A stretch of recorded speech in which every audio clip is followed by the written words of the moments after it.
warahmatullahi wabarakatuh. Halo sahabat Yes I Can. Di video kali ini saya akan bahas mengenai koordinat kartesius.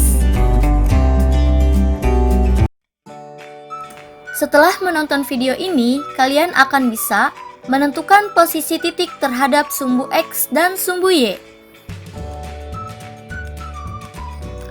Pada materi koordinat kartesius, kita akan menentukan posisi titik dan posisi garis, di mana posisi titik dibagi menjadi 3. Yang pertama, posisi titik terhadap sumbu X dan sumbu Y.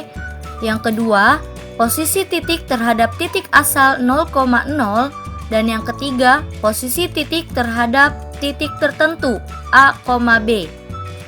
Sedangkan untuk posisi garis, kita akan menentukan posisi garis terhadap sumbu X dan sumbu Y.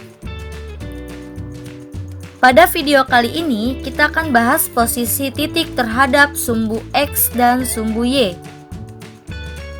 Sebelum kita menentukan posisi titik terhadap sumbu X dan sumbu Y, kita akan mengenal sistem koordinat kartesius.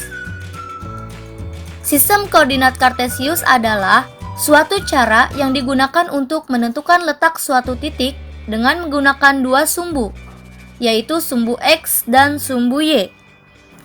Agar lebih memahami, kita gambarkan sumbu X dan sumbu Y pada kertas grafik atau disebut sebagai milimeter blok.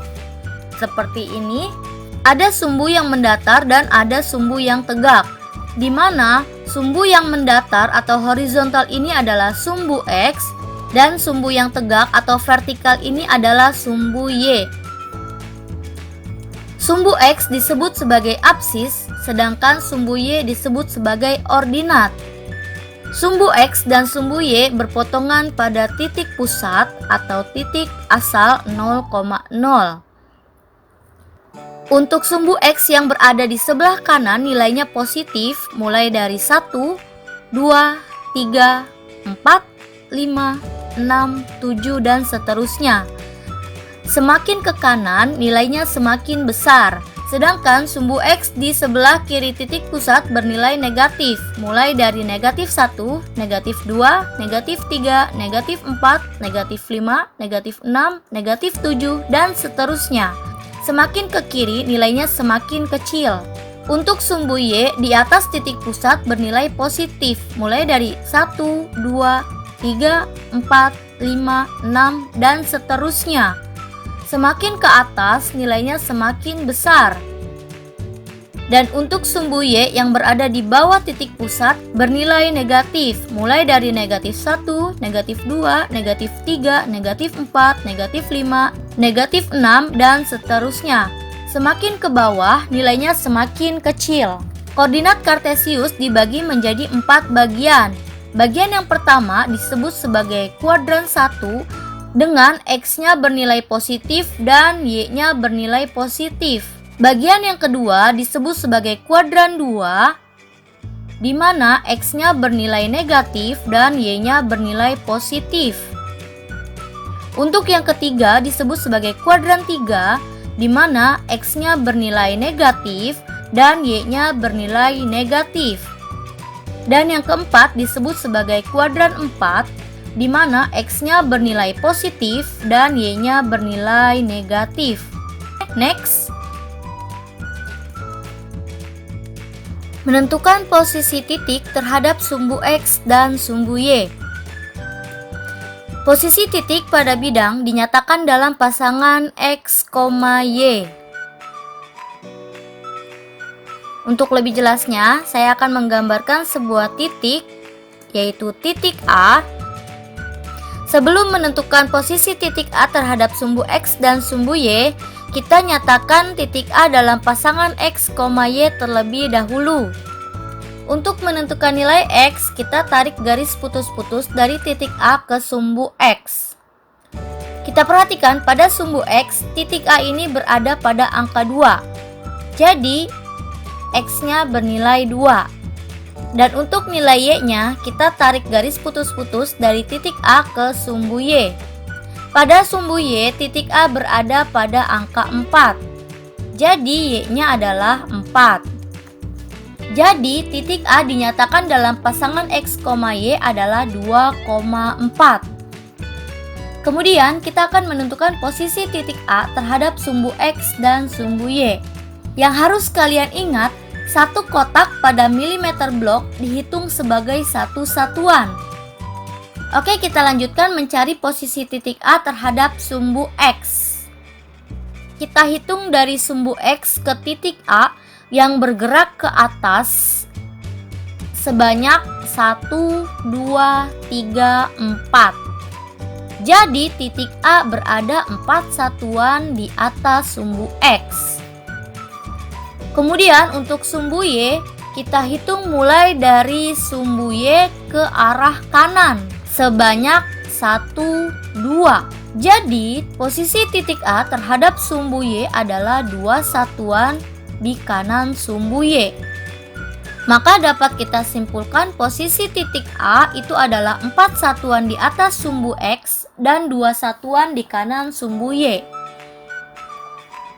Contoh selanjutnya, di sini saya punya titik B. Kita nyatakan dulu ke dalam pasangan X, Y.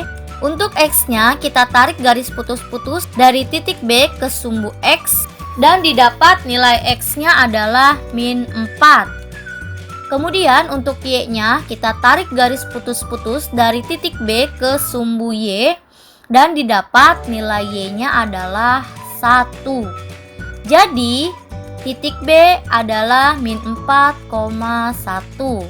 Kemudian kita tentukan posisi titik B terhadap sumbu X dan sumbu Y. Untuk sumbu X terlebih dahulu, kita mulai dari sumbu X ke titik B itu bergerak ke atas sebanyak 1 satuan.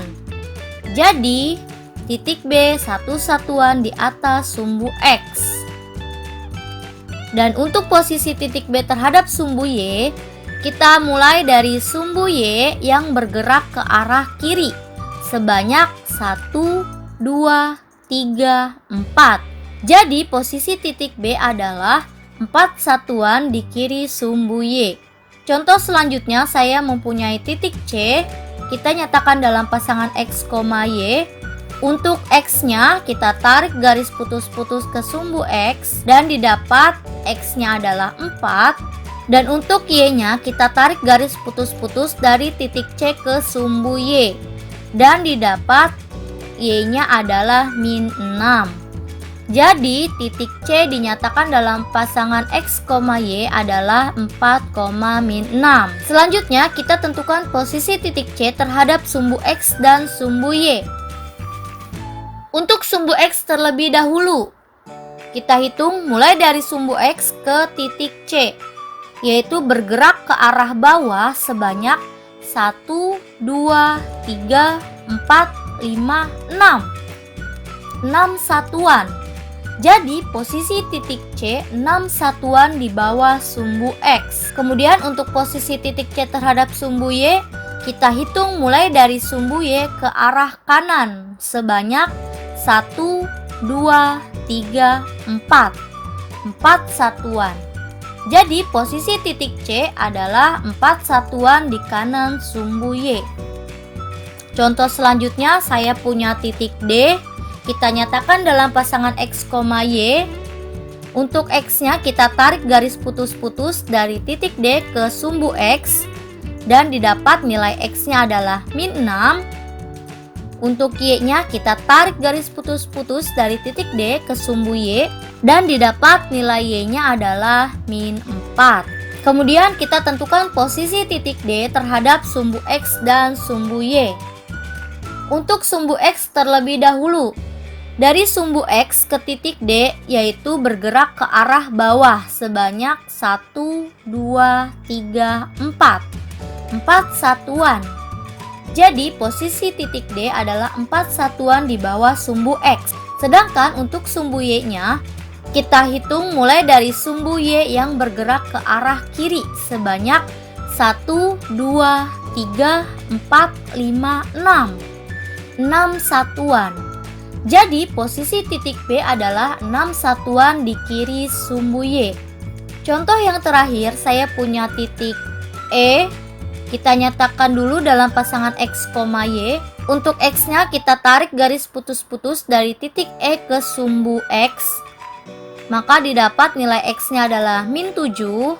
Untuk Y-nya kita tarik garis putus-putus dari titik E ke sumbu Y. Maka didapat nilai Y-nya adalah 6. Jadi titik E didapat min 7,6. Kemudian kita tentukan posisi titik E terhadap sumbu X dan sumbu Y. Untuk sumbu X terlebih dahulu, kita hitung dari sumbu X ke titik E itu bergerak ke arah atas sebanyak 1, 2, 3, 4, 5, 6. Jadi posisi titik E 6 satuan di atas sumbu X. Sedangkan untuk posisi titik E terhadap sumbu Y, kita hitung mulai dari sumbu Y bergerak ke arah kiri sebanyak 1, 2, 3, 4, 5, 6, 7. 7 satuan. Jadi posisi titik E 7 satuan di kiri sumbu Y. Untuk materi selanjutnya yaitu menentukan posisi titik terhadap titik pusat 0,0 dan titik tertentu A, B akan saya bahas di video part 2. Linknya akan saya simpan di description box. Bantu like video ini ya, dan share sebanyak-banyaknya ke teman dan keluarga kalian, serta subscribe channel YouTube ini. Terima kasih. Wassalamualaikum warahmatullahi wabarakatuh.